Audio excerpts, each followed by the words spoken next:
Hey everybody, how's it going? Welcome to Let's Make a Model Dark Angels 2.0 Super Combo Edition Part 6, if I believe. And Super Combo Edition is because we're talking about working with resin and assembly line painting in this whole process. So, first up, the last step was to get the bolters done, which I did. I have 5 bolters finished. They are red and bolt gun. I haven't washed them yet. I've also got a little blue for where like the lens is for the scope. But I haven't washed them yet because they're gonna be, held by the Marines, so they're gonna be kind of upright instead of on their side. I'd rather have the wash dry upright, like in the position it's supposed to be. That's just what I like to do personally. So that being said, the bolters are nice. You can see I got the chain attachment on a couple of them, on a few of them, and the melee attachment on a couple.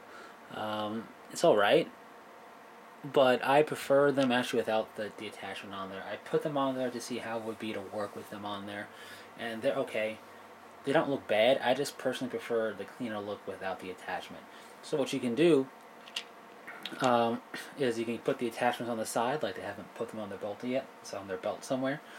Or you could make use of them, clip them up a bit and put them together to make a cool looking combat weapon.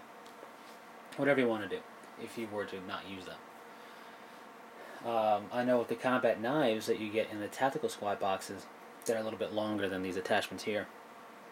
If you cut them and you attach them to power fists, they'll look like pretty cool homemade lightning claws, and they actually look pretty good. So that's one idea if you have those sitting around and you want a lightning claw.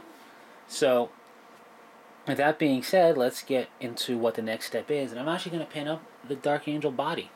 Normally I do the arms and the backpack before I do this because I like to attach them once I'm done, so I usually do last. So once he's done, I can immediately attach the arms and the backpack. But in this case, I'm going to do him first because he's bigger, there's more to look at, and he's going to have all of the things I have to deal with, meaning he's going to have some bolt gun accents, and I'm going to do the eye lenses on the helmet, so might as well just do the body first. It'll be better for the filming purposes of this series. So what I'm going to do for this part is I'm going to do the full Dark Angels green armor scheme plus the helmet lenses for the guy. So the helmet lenses, I do what I call the General Splatten method because he's the first person I saw do a tutorial on that. And what it basically entails is silver on the actual eye lenses, and then you do a wash of the particular color you want. I'm going to be doing a red wash for red eye lenses, and it comes out pretty nice. I do like the effect. And I'll be doing the color of the Dark Angels in basically a 5-step process. It's Caliban green for the base, then you give a little wash of Biltan green, then you do Warpstone Glow, followed by Moot Green. These two are like highlight colors. You do Warpstone Glow first, and normally I stop here, and that's it. But I'm going to try and go the extra step with the Moot Green. And then after that, to help tie in like the edging together and make everything kind of seem more smooth and its gradient, I'm going to use a glaze of Waywatcher Green. Because I don't wet blend, so I'm going to do what do I call this one again? I'm going to do Warpstone Glow first. Once that's dry, I'll do Moot Green on top of it. And it's kind of going to be a harsh divide between that and the base color, between those two and the base color. So the glaze kind of helps tie it together a bit better.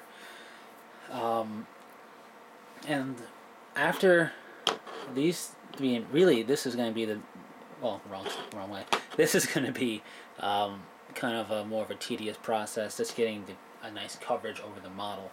After that, the wash with the shade color isn't going to take that long. It's just going to take some time to dry.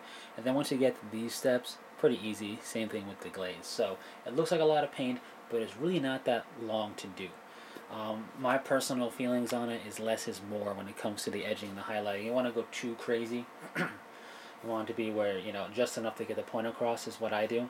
I don't want to make it too, like, anywhere there's an edge or whatever. I don't want to do it everywhere because to me it looks silly. So that's what I'm up to now. And then when we come back, you'll see the armor will be done with the helmet lenses and the green, but the little bolt gun accent parts will not be done yet, and I'll talk about that. Now, in assembly line style painting, this can go pretty quickly because you can pick up one model, especially if you have them on a painting base or if you have a bunch of corks. You take one, paint it all up, put it down. After you paint everything up, grab the next guy, do the next base color, so on and so forth. By the time the fifth guy's done, the first guy's dry, and you can do the wash. The wash is where you're going to have to take some time and wait for it to dry. You do the shade properly. You don't want to do too much because you can kind of get like a stain, I call it, where like it pulls and dries. So I'm going to do just enough of a wash of the shade, let it dry, and then you can move on, like I said, with all 5 in the assembly line, with this, and then this step. So assembly lining them, you can actually get a good look pretty quickly once you're actually able to sit down and paint for like a solid hour.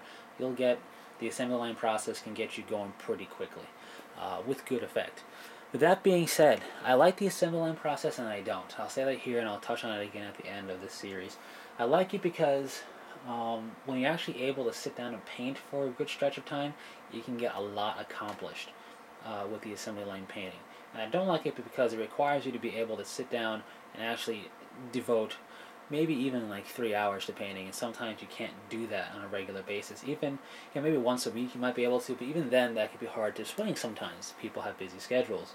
So I like painting models one at a time for that sheer fact that I can paint it up, come back to it, paint it up, and really not feel not have a bunch of bits laying everywhere, and not have to worry about painting one guy up and then 4 other guys. So I like it when I have the time to do it, but when I don't and I'm kind of pressed for time, I like painting them one at a time personally.